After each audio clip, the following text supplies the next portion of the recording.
Olá, seja bem-vindo, seja bem-vinda ao nosso canal aqui no YouTube. E esse vídeo sobre filosofia da educação vai abordar as 3 primeiras aulas da unidade Saga. É claro que se trata de um comentário em relação às aulas 1, 2 e 3. Tal vídeo não substitui o conteúdo das aulas, pelo contrário, eu pressuponho que você tenha lido o material, estudado os conteúdos, feito os exercícios, e aí sim você assiste a esse vídeo como uma forma complementar de esclarecer e de principalmente trazer as ideias principais que a aula 1, aula 2, aula 3, ou como na saga eles utilizam a unidade de estudo 1, a unidade de estudo 2, a unidade de estudo 3, tratam dentro da disciplina ou do módulo Filosofia da Educação. A unidade 1 de estudo da Filosofia da Educação fala sobre o papel e o histórico da pedagogia no Brasil. A unidade 2 fala da filosofia, a formação do educador e suas práticas educativas. E a unidade de estudo 3 vai nos apresentar os fundamentos do tema, da pergunta: o que é, afinal, a filosofia? Então vamos lá?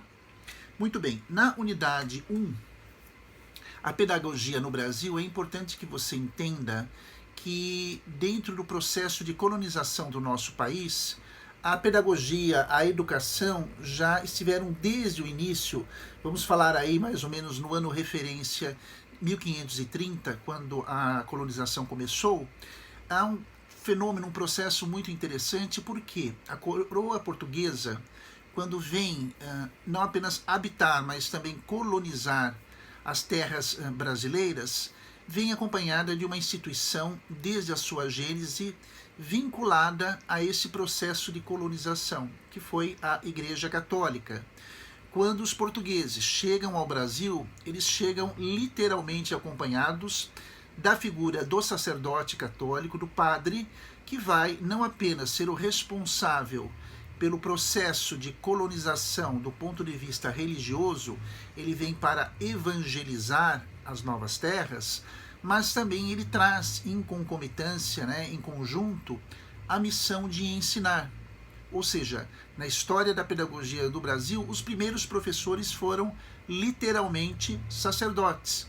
Talvez venha à sua lembrança um comentário que se faz do tempo dos seus pais, de que a profissão, o professor, aquele que professa, é um sacerdócio, Educar é um sacerdócio. De onde que vem essa afirmação, esse ponto de vista, esse comentário? Exatamente desse período, que começa em 1530, então a educação sempre esteve vinculada à questão religiosa, vai percorrer também o período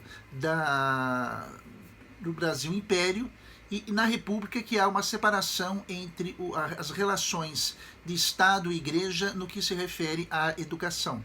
E não só no Brasil, em várias colônias aqui na América Latina, o processo é muito semelhante. Por quê?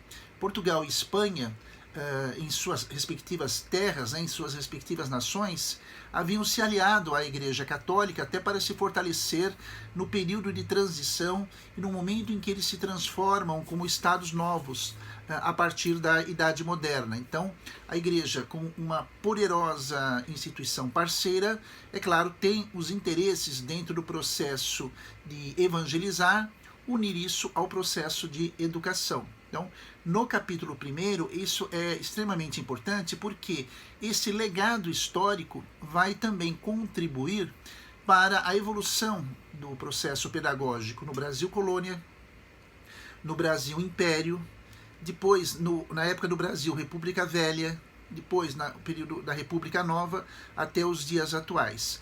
Hoje nós entendemos que há uma diferença entre o ensino laico, leigo, que é o do Estado, e o ensino religioso. E aí é dessa forma que a gente entende o importante papel da igreja e das igrejas confessionais, que vão contribuir para essa lacuna da educação no Brasil. E é por essa razão que você vê muitas escolas e diversas igrejas de diversos credos religiosos, cristãos e também não cristãos, que assumem a responsabilidade de conduzir essa relação pedagógica, de ensino, de difusão da cultura por meio dos seus princípios cristãos ou não cristãos, princípios religiosos. É importante que também você nessa aula perceba o comentário que a aula faz, né, que o texto faz a respeito da Lei de Diretrizes da Educação Brasileira, a famosa LDB.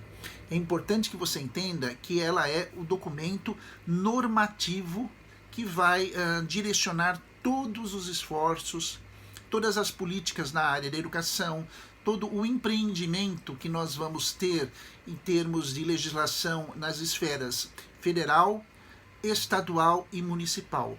Acima da Lei de Diretrizes e Bases da Educação Nacional não existe outra legislação que tenha a primazia de orientar as políticas educacionais no Brasil, desde a federação até o município mais distante desse enorme continente em que nós vivemos, ok?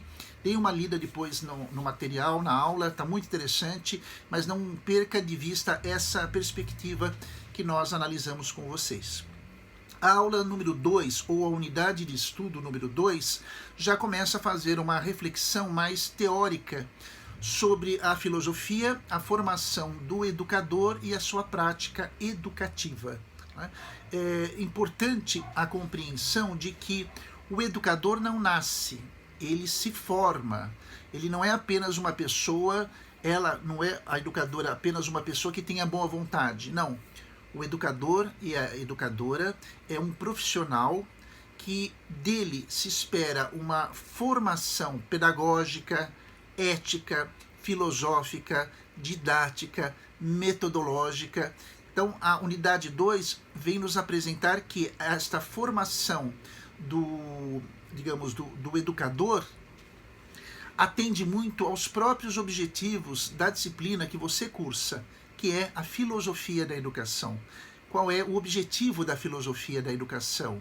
Formar aquele profissional, aquela profissional que vai atuar na educação, formar de uma maneira competente nas habilidades e nas competências o educador, a educadora, para que o seu exercício profissional, que a unidade 2 chama como prática educativa, seja não apenas eficaz, mas também eficiente. Então, o educador que exerce, por exemplo, a função de diretora, de diretor, de coordenadora ou de coordenador, de assistente de direção, enfim, os papéis dentro do universo da pedagogia, técnicos, administrativos, pedagógicos, são variados.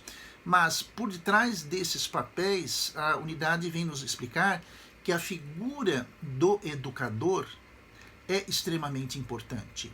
E o educador é aquele profissional que tem, porque recebeu na sua formação, uma mentalidade de consciência, de civismo, de patriotismo, de amor à causa da educação. O educador é aquele profissional que vai estar comprometido com a transformação, com a construção das mentalidades. Então veja aí a importância do papel que a filosofia da educação tem como objetivo em formar educadores, educadoras como profissionais que não apenas conheçam técnicas, que não apenas conheçam metodologias ativas, que não apenas conheçam a legislação. Não, o objetivo da filosofia da educação elencado, ou no plural, os objetivos elencados, tem entre as várias possibilidades a número 1, que é a formação do educador, né, a capacitação desse educador, o amadurecimento intelectual, moral desse educador, para aí sim que as suas práticas educativas não sejam estéreis, não sejam carentes de um propósito ético de transcendência. Né? O que significa transcendência? Significa que os trabalhos que nós desenvolvemos, as práticas que nós realizamos, ultrapassam o aqui e o agora. Quem trabalha com a educação, né, deve saber, deve entender bem isso. O nosso trabalho não é para o hoje, é para o amanhã. Porque o que eu tenho hoje, eu tenho a formação, eu tenho vidas humanas, eu tenho mentalidades que estão sob as minhas responsabilidades e, portanto, eu vou investir a médio ou longo prazo para aí sim essa pessoa possa ter o tempo de se transformar. E qual é a disciplina, dentre várias, que vai contribuir para isso? São várias, né? Um curso de licenciatura que você faz, ou num curso de licenciatura específica, que é a pedagogia, e ocorre a existência, ocorre a influência da filosofia dentro desse processo. Então, a unidade de estudo 3, o que é a filosofia e para que ela serve, é importante que você entenda que a filosofia é a área mãe de todo conhecimento. A filosofia é a área mãe de toda a ciência. Tudo começa lá. O direito, a medicina, a pedagogia, os estudos literários, a educação física, tudo vem da Grécia, né? O modo nosso de vivermos no Ocidente, a visão que nós temos do mundo ocidental, provém de uma cultura básica, que é a cultura grega. Particularmente, Atenas vai desenvolver, a partir do século V, vale a pena depois você dar uma lida na aula, né, se aprofundar um pouquinho mais, em que, a partir da figura de Sócrates, no século V, você vai ter o amadurecimento de um modo de se pensar a realidade chamado filosofia. Então, filosofia significa philos, amigo, em grego, filia, amizade. Como Pitágoras vai dizer, a filosofia é uma amizade que eu tenho à sabedoria. É a busca que eu realizo em torno da filosofia, da sabedoria propriamente dita. Então, a filosofia serve para, em primeiro lugar, levar o homem a fazer questionamentos sobre a sua natureza, quem sou eu, sobre o próximo, quem é o outro, e sobre a sua transcendência, de onde eu vim e para onde eu vou. Nos próximos vídeos, né, eu vou tratar das outras unidades de ensino, vamos falar de Sócrates, Platão, Aristóteles, pensadores que, ao se dedicarem a estudar a natureza humana, inevitavelmente vão falar sobre o processo de transformação da natureza humana, que é a educação. Então, os filósofos se dedicaram, talvez foram os primeiros pensadores que melhor pensaram sobre o processo educacional, o que é educar uma pessoa, o que significa essa transformação dessa pessoa.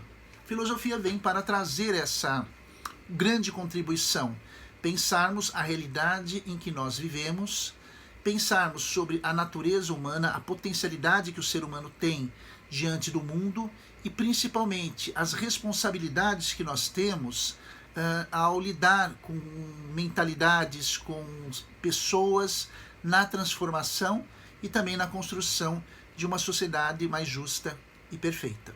Espero que você tenha apreciado. Eu falei muita coisa em pouco tempo, mas pelo menos você tem uma visão geral das aulas número 1, 2 e 3 de Filosofia da Educação do conteúdo Saga.